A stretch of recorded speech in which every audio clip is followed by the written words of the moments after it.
और जब से जो है यह जन सुराज अभियान बिहार में चालू हुआ है, पहले तो लोग कहते थे कि ये बहुत लोग चलते रह गए, कुछ ना हुए।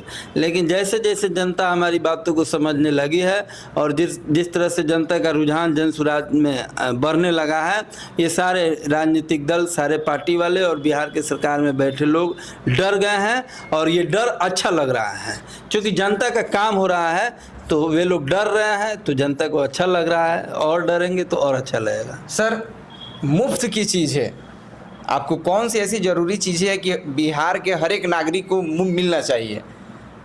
आप 125 यूनिट जो बिजली फ्री की बात हो रही है, कहाँ तक ये सही है अपने बिहार की अर्थव्यवस्था के लिए? देखिए, हमारी अपनी जो बात है, बिहार में अगर कोई चीज़ मुफ्त में मिलना चाहिए तो वह है गुणवत्तापूर्ण शिक्षा। क्योंकि शिक्षा ही वह हथियार है जो समाज के अंतिम पंक्ति, अंतिम व्यक्ति के जीवन में जो है प्रकाश ला सकता है, उसके जीवन को बदल सकता है। बिहार के नेताओं ने, कांग्रेस के सरकार 1985 के बाद जो है बिहार में शिक्षा व्यवस्था को गर्त पर पहुंचा दिया। यही कारण है कि आज बिहार में इतनी बड़ी बेरोजगारों की संख्या है। आज जो है जो भी समस्याएं हैं, अगर बिहार सरकार अन्य काम अच्छा से नहीं करती, सिर्फ बिहार में जो पब्लिक सेक्टर में जो शिक्षा दी जा रही है उसकी गुणवत्ता में जो है सुधार कर दी होती, तो आज बिहार कहाँ से कहाँ होता। इतना जो फ्री की चीज़ें देनी पड़े, नहीं देनी पड़े। फ्री आप अगर दे सकते हैं तो जो है लोगों को जो है सरकारी अस्पताल में अच्छा इलाज की व्यवस्था कीजिए ना, ताकि आज गरीबों को जो है प्राइवेट चिकित्सकों के यहाँ जाके जो है बड़े बड़े बिल भरने पड़ रहे हैं और सरकारी अस्पताल में जो है इलाज की व्यवस्था नहीं है। तो इस चीज़ को सुधार कीजिए, तब जाके बिहार में बदलाव आएगा। आप चिकित्सक हैं और एक प्राइवेट हॉस्पिटल भी चलाते हैं और बोले हैं कि एक प्राइवेट हॉस्पिटल में जाके बड़े बड़े बिलों को भरना पड़ता है।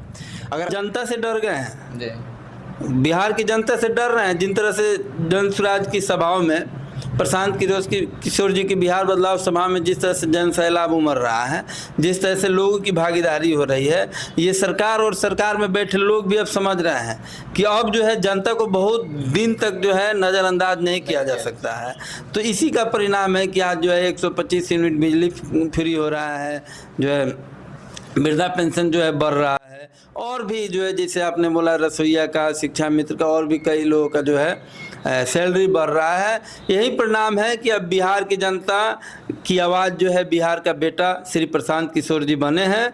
और जब से जो है यह जन सुराज अभियान बिहार में चालू हुआ है, पहले तो लोग कहते थे कि ये बहुत लोग चलते रह गए, कुछ ना हुए। लेकिन जैसे जैसे जनता हमारी बातों को समझने लगी है और जिस तरह से जनता का रुझान जन सुराज में बढ़ने लगा है, ये सारे राजनीतिक दल, सारे पार्टी वाले और बिहार के सरकार में बैठे लोग डर गए हैं। और ये डर अच्छा लग रहा है, क्योंकि जनता का काम हो रहा है तो वे लोग डर रहे हैं, तो जनता को अच्छा लग रहा है, और डरेंगे तो और अच्छा लगेगा। सर, मुफ्त की चीज़ है, आपको कौन सी ऐसी ज़रूरी चीज़ है कि बिहार के हर एक नागरिक को मिलना चाहिए? आप 125 यूनिट जो बिजली फ्री की बात हो रही है, कहाँ तक ये सही है अपने बिहार की अर्थव्यवस्था के लिए? देखिए, हमारी अपनी जो बात है, बिहार में अगर कोई चीज़ मुफ्त में मिलना चाहिए तो वह है गुणवत्तापूर्ण शिक्षा।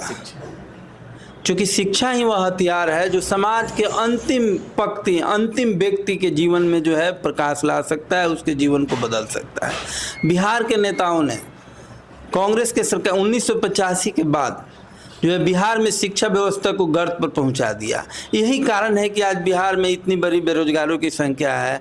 आज जो है जो भी समस्याएं हैं, अगर बिहार सरकार अन्य काम अच्छा से नहीं करती, सिर्फ बिहार में जो पब्लिक सेक्टर में जो शिक्षा दी जा रही है उसकी गुणवत्ता में जो है सुधार कर दी होती, तो आज बिहार कहाँ से कहाँ होता। इतना जो फ्री की चीज़ें देनी पड़े, नहीं देनी पड़े। फ्री आप अगर दे सकते हैं तो जो है लोगों को जो है सरकारी अस्पताल में अच्छा इलाज की व्यवस्था कीजिए ना, ताकि आज गरीबों को जो है प्राइवेट चिकित्सकों के यहाँ जाके जो है बड़े बड़े बिल भरने पड़ रहे हैं और सरकारी अस्पताल में जो है इलाज की व्यवस्था नहीं है। तो इस चीज़ को सुधार कीजिए, तब जाके बिहार में बदलाव आएगा। आप चिकित्सक हैं और एक प्राइवेट हॉस्पिटल भी चलाते हैं और बोले हैं कि एक प्राइवेट हॉस्पिटल में जाके बड़े बड़े बिलों को भरना पड़ता है। अगर आप संभावित उम्मीदवार हैं जन सुराज की, अगर एक उम्मीदवारी आपको मिलती है और कल्याणपुर विधानसभा से आप अगर विधायक बनते हैं, तो चिकित्सा व्यवस्था को आप कहाँ तक सुधार करने का प्रयास कीजिएगा जी आप अपने स्तर से, पार्टी का सबसे पहले तो मैं आपके चैनल के माध्यम से ये घोषणा करता हूँ कि मैं पूरे जो है अपने 16 कल्याणपुर विधानसभा में, अगर जनता हमें मौका दी, पार्टी नेतृत्व हम पर भरोसा किया और हमें मौका मिला, तो मैं पूरे विधानसभा वासियों के लिए 5 एम्बुलेंस हमारी फ्री चलेंगी, उसमें तेल भी नहीं भराना होगा और टोल फ्री नंबर हम जारी करेंगे विधानसभा स्तर पर। जो भी व्यक्ति को अगर इलाज के लिए उस एम्बुलेंस की ज़रूरत पड़ेगी तो वह जो है आसानी से ले जा सकते हैं। दूसरी बात कि आज जो विधानसभा क्षेत्र में जितने भी स्वास्थ्य केंद्र हैं, उप स्वास्थ्य केंद्र हैं, उनकी व्यवस्था को मैं बिल्कुल जो है दुरुस्त कर दूंगा। देखिए, बिहार की जो ये व्यवस्था है, हर एक नेता जो चुनाव में आता है, जो उम्मीदवार बनता है, एक ही बात कहता है कि इनको हटाइए, हमको लाइए, हम आएंगे, सब ठीक कर देंगे। और बिहार की जनता यह बात सुनते सुनते जो है 75 साल में उनका कान पक गया, लेकिन जो है व्यवस्था नहीं बदला। तो बिहार की जनता से और विधानसभा वासियों से मैं यह अपील करता हूँ कि आप अच्छा प्रत्याशी चुनिए, अच्छा प्रत्याशी चुनिए, ईमानदार प्रत्याशी चुनिए, ईमानदार प्रयास के साथ खड़ा होइए, तब जाकर आपके जीवन में बदलाव आएगा। आज के डेट में जो है अगर भ्रष्टाचार की जननी कोई है तो वह है एस्टेब्लिश्ड राजनीतिक दल। एक इंसान का, एक कार्यकर्ता का पूरा जीवन लेती है, जीवन लेने के बाद में जो है एक बार मौका देती है और पार्टी फंड के नाम पर उससे 1 करोड़ 2 करोड़ रुपया वसूलती है। वह व्यक्ति क्षेत्र में जाकर 2 करोड़ 3 करोड़ रुपया खर्च करता है, 5 करोड़ रुपया और पूरा जीवन लगाने के बाद वह विधायक बनता है।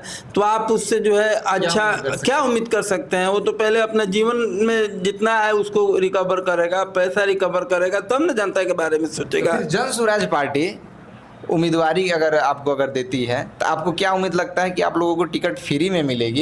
या जैसे आप 2 करोड़ का जो आरोप लगा रहा है अनेक पार्टियों पे, उनके जैसा जन स्वराज का मोटिव है और यही बदलाव चाहते हैं। जब जन स्वराज के संभावित उम्मीदवारों की एक बड़ी बैठक पटना में बुलाई गई थी तो प्रशांत किशोर जी ने कहा था कि हमारी टीम ने जब एनालिसिस किया कि आखिर क्या कारण है कि जो भी आता है कहता है कि हम सब बदल देंगे, लेकिन होता कुछ नहीं है, तो उन्होंने बताया था कि हमारे रिसर्च में आया कि भ्रष्टाचार की गंगोत्री राजनीतिक दलों के घर से होके निकलती है और वहाँ से पहले तो नेताओं का जीवन लिया जाता है और जीवन खपाने के बाद में उनको जो है पार्टी फंड के नाम पर माल लिया जाता है, तब उनको टिकट दिया जाता है और वह व्यक्ति फिर जो है और अपने जमा पूंजी खर्च करता है, तब जाके वह विधायक बनता है। तो विधायक बनते ही उसके दिमाग में भ्रष्टाचार का कीड़ा घुस जाता है कि अब कमाना है। तो जन स्वराज की जो व्यवस्था बन रही है उसमें उम्मीदवारों से एक सिक्का भी नहीं लिया जा रहा है और उनसे उम्मीदवारों से ये सवाल कर रहे हैं प्रशांत कि ठीक है आपको हम उम्मीदवार बना रहे हैं, तो आप बताइए पूरी ईमानदारी से, बिना ज़मीन बेचे, बिना कर्ज कारे, आप अपने ईमानदारी से बताइए कि इस जन स्वराज प्रयास के लिए और आप अपने कैरियर के लिए क्या खर्च कर सकते हैं। और दूसरा, वैसे कितने लोग हैं जो है वोट तो आपको देंगे ही देंगे, आपको आर्थिक रूप से जो है मदद भी करेंगे, तो चंदा के माध्यम से कितना पैसा आ सकता है आपके पास? ये 2 माध्यम से जितना पैसा आप लगा रहे हैं ईमानदारी से उतना ही लगाइए और बाद बाकी पैसा जन स्वराज खर्च करेगी। या इसलिए करेगी ताकि आप जब जन स्वराज के टिकट पर जीत के आए तो आपके दिमाग के अंदर जो है भ्रष्टाचार का कीड़ा नहीं घुसे, और जब आप ईमानदार होंगे तभी किसी दूसरे के से ईमानदारी की अपेक्षा कर सकते हैं। तो जो बिहार की पार्टियों पे आप आरोप लगा रहे हैं, कौन कौन सी ऐसी पार्टी है जो 2 करोड़ 1 करोड़ रुपए लेके टिकट देती है? आप अरे भैया, आप पत्रकार हैं और ये तो बिहार के किसी आम आदमी से भी पूछ लीजिएगा तो वह बता देगा। ये तो आम बात है, इस पर क्या करना, सभी पार्टियां हमाम में सभी नंगे हैं। अच्छा हाँ। सर, आप से जितने भी क्वेश्चन किया गया आपके विधानसभा के लिए, आप बहुत अच्छे से उसका आंसर भी दिए। अगर पार्टी के नाम पे आपको नहीं लूटा जाएगा तो आप भी अपने विधानसभा को आगे बढ़ाने का प्रयास कीजिएगा, आपका यही बात रहा।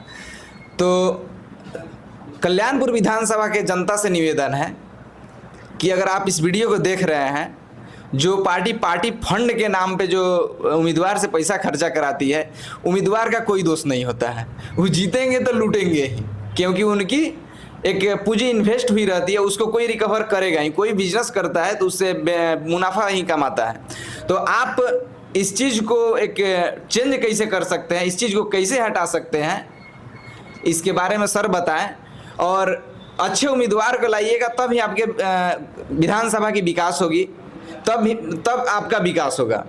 तो आप एक बार कमेंट करके ज़रूर बताएं कि क्या अब की बार कल्याणपुर विधानसभा में आप बदलाव करना चाहते हैं और किसे लाना चाहते हैं, एक बार कमेंट कर जरूर बताएं। बहुत बहुत धन्यवाद।